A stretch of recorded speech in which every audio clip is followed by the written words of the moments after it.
রাশিয়ার কাছ থেকে কেনা দুটি অত্যাধুনিক হেলিকপ্টার নিয়ে রীতিমতো বিপাকে পড়েছে বাংলাদেশ। আওয়ামী লীগ সরকারের আমলে কেনা হেলিকপ্টার দুটির মূল্য 400 কোটি টাকা, যার 298 কোটি টাকা পরিশোধ হয়ে গেছে। এর মধ্যে বাকি টাকা দিলেও হেলিকপ্টার দুটি দেশে আনায় রয়েছে নানা জটিলতা।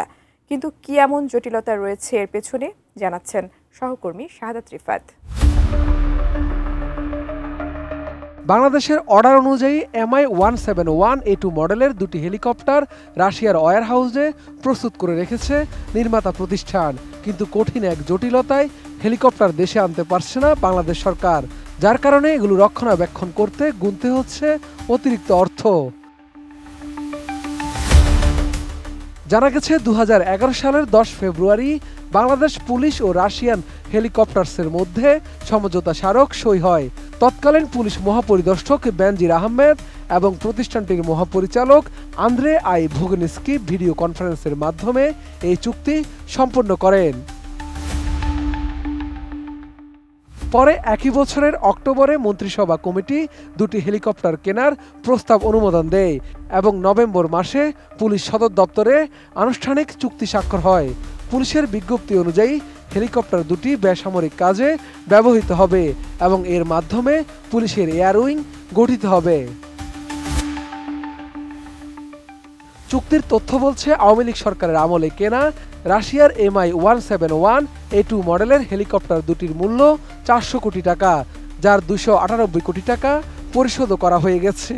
তারপরও হেলিকপ্টারগুলো এখনও দেশে আনা সম্ভব হয়নি।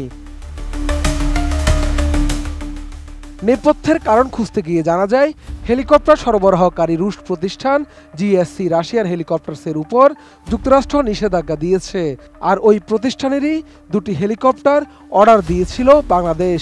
ফলে হেলিকপ্টার দুটি আনা হলে যুক্তরাষ্ট্রের সঙ্গে কূটনৈতিক টানাপোড়েনের আশঙ্কা রয়েছে। আবার চুক্তি ভাঙলে বিপুল আর্থিক ক্ষতি ডেকে আনতে পারে। নতুন বাংলাদেশ গড়তে এলো জুলফিকার স্টিল। জুলফিকার স্টিল, ইস্পাত দৃঢ় অঙ্গীকার। এছাড়া চুক্তি অনুযায়ী বাংলাদেশ হেলিকপ্টারগুলো না নিলে সরবরাহকারী প্রতিষ্ঠান ব্যয়কৃত অর্থ ফেরত চাইতে পারে। এমনকি বিরোধ দেখা দিলে মামলা আন্তর্জাতিক আরবিট্রেশন সেন্টারে গড়াতে পারে। ফলে বাংলাদেশ দ্বিমুখী চাপে পড়েছে। একদিকে যুক্তরাষ্ট্রের নিষেধাজ্ঞা, অন্যদিকে চুক্তিজনিত আর্থিক ক্ষতি। সব মিলিয়ে চরম বিপাকে রয়েছে বাংলাদেশ। এমন অবস্থায় স্বরাষ্ট্র মন্ত্রণালয় পররাষ্ট্র মন্ত্রণালয়কে অনুরোধ করেছে কূটনৈতিক সমাধান খোঁজার। বলা হয়েছে, হেলিকপ্টার দুটি বেসামরিক প্রকৃতির এবং দুর্যোগ ব্যবস্থাপনায় ব্যবহৃত হবে। এই যুক্তি দেখে যুক্তরাষ্ট্রকে রাজি করানোর চেষ্টা করা যেতে পারে। তবে এই নিয়ে পররাষ্ট্র মন্ত্রণালয় মতামত দিয়েছে, হেলিকপ্টার দুটি আনলে যুক্তরাষ্ট্রের সঙ্গে দ্বিপক্ষীয় সম্পর্কে নেতিবাচক প্রভাব পড়তে পারে। ব্যাংকার ও মুদ্রাবাজার বিশেষজ্ঞ মামুনুর রশিদ বলেন, যুক্তরাষ্ট্রের নিষেধাজ্ঞাভুক্ত প্রতিষ্ঠান থেকে সরাসরি পণ্য আনা ঝুঁকিপূর্ণ। তার মতে, বাংলাদেশ টিকফা চুক্তির আওতায় যুক্তরাষ্ট্রের সঙ্গে আলোচনা করতে পারে। কেবল যুক্তরাষ্ট্র সম্মতি দিলেই হেলিকপ্টারগুলো আনা উচিত। যুক্তরাষ্ট্রের নিযুক্ত বাংলাদেশের সাবেক রাষ্ট্রদূত হুমায়ুন কবির মনে করেন, সরকার চাইলে যুক্তরাষ্ট্রের কাছে বিশেষ ছাড় চেয়ে আবেদন করতে পারে।